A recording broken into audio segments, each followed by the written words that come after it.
সূরা মুদ্দাসিরের 41, 42, 43, 44, 45, 46 পর্যন্ত এখানে 5-6টা আয়াতে আসছে যে দুইটা কথা।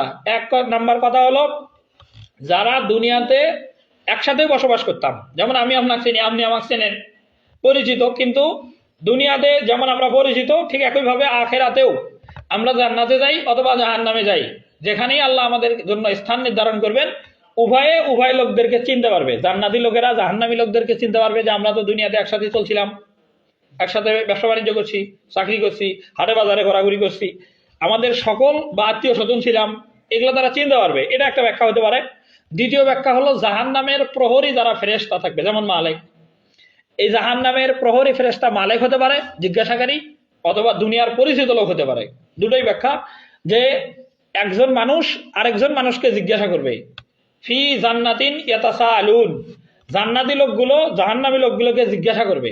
ফি মানে মধ্যে, জান্নাতিন মানে তো জান্নাতেই, ইয়াতাসাআলুন মানে জিজ্ঞাসা করবেন। আনিল মুজরিমিন, মুজরিমিন মানে অপরাধী, যে লোকগুলো দোজখে গেল এদেরকে টার্গেট করে বলবে, মা সালাকাকুম ফি সাকার, জাহান্নামের 7টা স্তর। এই 7টা স্তর হলো, তার মধ্যে অন্যতম একটা স্তরের নাম হলো সাকার। হাবিয়া, জাহিম, হুতামা, লাজা, এই যে জাহান্নামের নাম স্তরগুলো, এটার একটা নাম হলো সাকার। সাকার নামক জাহান্নামের স্তরে যেই লোকগুলো অবস্থান নেবে তাদেরকে জান্নাতি লোকগুলো অথবা জাহান্নামের প্রহরী ফেরেশতা মালিক জিজ্ঞাসা করবে যে মা সালাকাকুম ফি সাকার, যে জাহান্নামের এই সাকার নামক দোজখে তোমার আসার কারণ কি? লোকটা তো জাহান্নামে চলেই গেছে। ব্যাপারটা এমন যে একজন লোক জেলখানায় আছে আর আপনি গিয়ে জিজ্ঞাসা করতেছেন তোমার জেলখানায় আসার কারণ কি? সে তখন বলতেছে যে আমি চুরি করতে গিয়ে ধরা পড়ে জেলখানায় আসছি, ডাকাতি করতে গিয়ে ধরা পড়ে আসছি, বা আমাকে মিথ্যা মামলায় ফাঁসানো হয়েছে। এইভাবে যেমন জেলখানায় গিয়ে একটা আসামির কাছ থেকে জবানবন্দি নেওয়া তার জেলে আসার কারণ কি, ব্যাপারটা ঠিক এরকম যে জাহান্নামে যাওয়ার পরে জাহান্নামী লোকটাকে বলা হবে জাহান্নামে আসার কারণ কি। এই লোকটা অপরাধ বলবে নিজের ব্যাপারে 4টা। 1 নাম্বার, লামনাকু মিনাল মুসাল্লিন, আমি দুনিয়াতে নামাজি ছিলাম না, এই কারণে আজকে সাকার নামক দোজখে আসছি।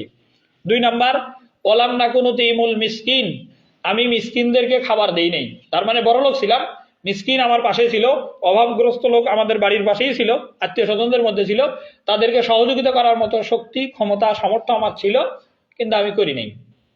এটা 2 নম্বর অপরাধ। 3 নাম্বার, ওয়াকুন্না নাখুদু মাল খায়িদিন, আমি মানুষদের দোষ চর্চা করে বেড়াতাম, সমালোচনা করে বেড়াতাম, গীবত, পরচর্চা, পরনিন্দা করে বেড়াতাম, মানুষের সাথে এরকম আলোচনা করে বেড়াতাম যে অমুকের এই দোষ, এরকম বলতাম। এটা 3 নাম্বার। আর 4 নাম্বার, ওয়াকুন্না নুকাযযিবু বিয়াউমিদ্দিন, আমি মৃত্যুর পরে যে কিয়ামত হবে এটাকে আমি অবিশ্বাস করতাম, যে আমি দুনিয়াতে যতদিন বেঁচে আছি ভালো আছি, মারা যাব, মাটির সাথে মিশে যাব, পচে যাব, শেষ, আমার আর কিছু হবে না। এই 4 অপরাধ আমি করতাম। 1 নাম্বার, নামাজ পড়তাম না। 2 নাম্বার, মিসকিনকে খাবার দিতাম না। 3 নাম্বার, মানুষের সমালোচনা করে বেড়াতাম। 4 নাম্বার, আখেরাতকে, কিয়ামতকে অবিশ্বাস করতাম। আর এই 4 দোষ আমার ছিল হাত্তা আতানাল ইয়াকিন, মৃত্যু আসার পূর্ব মুহূর্ত পর্যন্ত। তো এখান থেকে যে কথাটা সেটা হলো, কেউ যদি নামাজ না পড়ে নিশ্চিত সে সাকার নামক জাহান্নামে যাবে, নিশ্চিত সে সাকার নামক জাহান্নামে যাচ্ছে। এটা কথা বলতেছে জাহান্নামে যাওয়ার পরে একজন লোকের স্বীকারোক্তি। এ কারণে আল্লাহ আমাদেরকে 5 ওয়াক্ত নামাজ জামাতের সাথে আদায় করার তৌফিক দান করুক। সকল বলে আমিন।